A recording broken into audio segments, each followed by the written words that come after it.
শীতের শুরুতেই ছাদ বাগানের সমস্ত ধরনের গাছের মধ্যে সাইট্রাস গাছগুলোর আমূল পরিবর্তন দেখা যায় এবং পরিবর্তন আনতে হয় আপনাকে নিজে নিজে।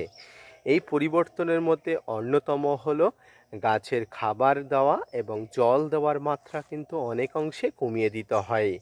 বিভিন্নভাবে গাছকে পরিচর্যা করার মাধ্যমে কষ্ট দেওয়ার মধ্যে গাছকে প্রচুর পরিমাণ ফুল এবং ফল আনানো সম্ভব হয়।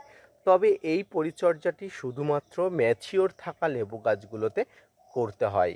আজকের ভিডিও থেকে আলোচনা হবে এই অক্টোবর মাসের শেষের দিকে এবং নভেম্বর মাসের শুরু থেকেই আপনার ছাদ বাগানের লেবু গাছে কী পরিচর্যা করবেন, কীভাবে গাছে ফুল আনানোর জন্য আপনাকে প্রচুরভাবে খাটনি করতে হবে। আসুন তাই নিয়ে থাকছে আজকের বিস্তারিত আলোচনা। না স্কিপ করে কন্টিনিউ করুন। সম্মানিত দর্শক এবং শ্রোতা বন্ধুরা, দেশ এবং দেশের বাইরে থেকে যেখান থেকে আজকে আমার ভিডিওটি কন্টিনিউ করেছেন, প্রত্যেককে নমস্কার, সালাম, আদাব জানিয়ে আজকে ছোট্ট উপস্থাপনাটি শুরু করছি। ছাদ বাগানের সাইট্রাস গাছগুলো আমাদের অত্যন্ত প্রিয় গাছ। আর এই সাইট্রাস গাছগুলোতে ফুল আসার সময় কিন্তু এই শীতের সময়, অর্থাৎ যত শীত বৃদ্ধি পাবে ছাদ বাগানে গাছের ফুলের আগমন হওয়ার সম্ভাবনাও কিন্তু আরও প্রকট হবে। তাই শীতের শুরু থেকেই আপনাকে অনেক ধরনের পরিচর্যার পরিবর্তন আনতে হবে।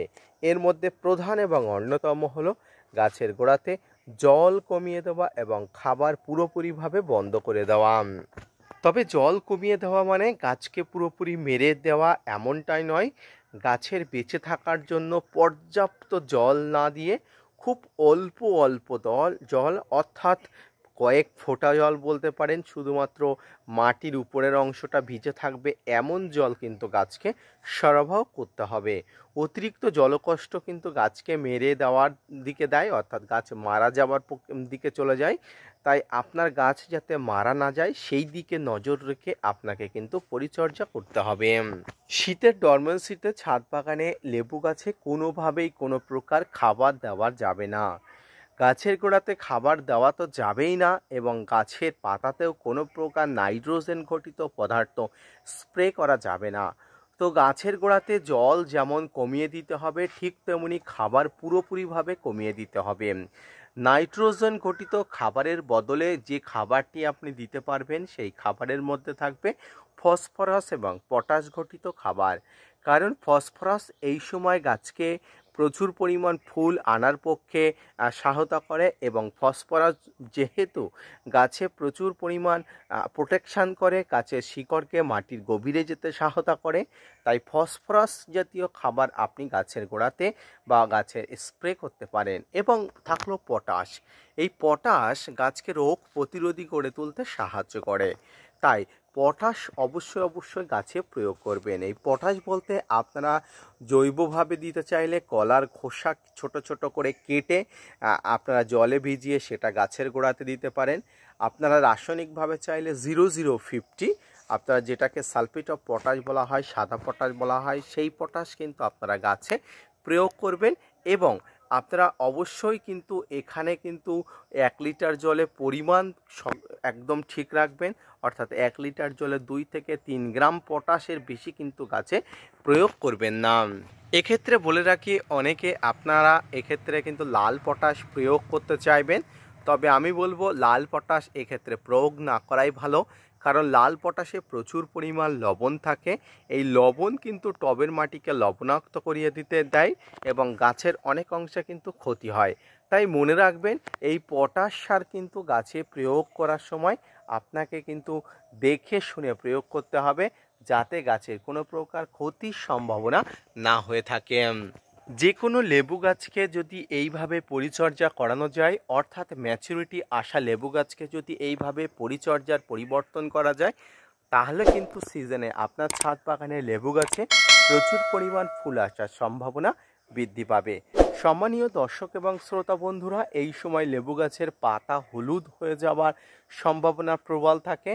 তাই আপনাকে যেহেতু বলছি জলকষ্ট দিতে, আর জলকষ্ট দিলে লেবু গাছের সামগ্রিক পাতা হলুদ হয়ে ঝরে পড়বে। এখানে আপনি কোনো চিন্তিত বা উদ্গ্রীব হবেন না। আপনার এই পরিচর্যার মাধ্যমে লেবু গাছে প্রচুর পরিমাণ ফুল আনাতে পারবেন বা আপনি ফুল আনাতে সফল হবেন। তাই মনে রাখবেন, গাছে যে খাবার দেওয়ার কথা বললাম সেই খাবারগুলো যথাযথ নিয়মে যথাযথভাবে কিন্তু আপনি পালন করুন, দেখবেন গাছে প্রচুর পরিমাণ ফুল আসবে। এবার আসি গাছের বিভিন্ন রোগ বালাই ব্যাধি, এগুলো থেকে গাছকে কিভাবে মুক্তি দেওয়া যায়। দেখুন, লেবু গাছে থাকবে আর গাছে রোগ বালাই ব্যাধি থাকবে না এমন হতে পারে না, কারণ লেবু গাছের সঙ্গে বিভিন্ন সমস্যা কিন্তু ওতপ্রোতভাবে জড়িত। তাই লেবু গাছে রোগ বালাই ব্যাধিটা অত্যন্ত স্বাভাবিক। তার জন্য আপনাকে ফাঙ্গিসাইড এবং কীটনাশক পর্যাপ্তভাবে প্রয়োগ করতে হবে। গাছে রোগবালাই ব্যাধির পরিমাণ হিসাবে, গাছে রোগবালাই ব্যাধি কতটা পরিমাণ হচ্ছে তার প্রকোপ হিসাবে আপনাকে ফাঙ্গিসাইড প্রয়োগ করতে হবে। বাজারে অনেক ধরনের ফাঙ্গিসাইড কীটনাশক পাওয়া যায়, আপনাকে অবশ্যই পরবর্তীতে কোনো ভিডিওতে বলে দেবো। তবু আমি আজকে ভিডিওতে বিস্তারিত বলছি না, নামগুলো বলছি। যদি আপনি বিভিন্ন ধরনের ফাঙ্গাস ব্যাকটেরিয়ার আক্রমণ কমাতে চান, সাপ, ম্যানসার, ব্যাবিস্টিন, ডেডোমিনগোল, Blitox, blue copper, M45, Amistar top, Antracol, এত ধরনের ফাঙ্গিসাইড আপনি পাবেন।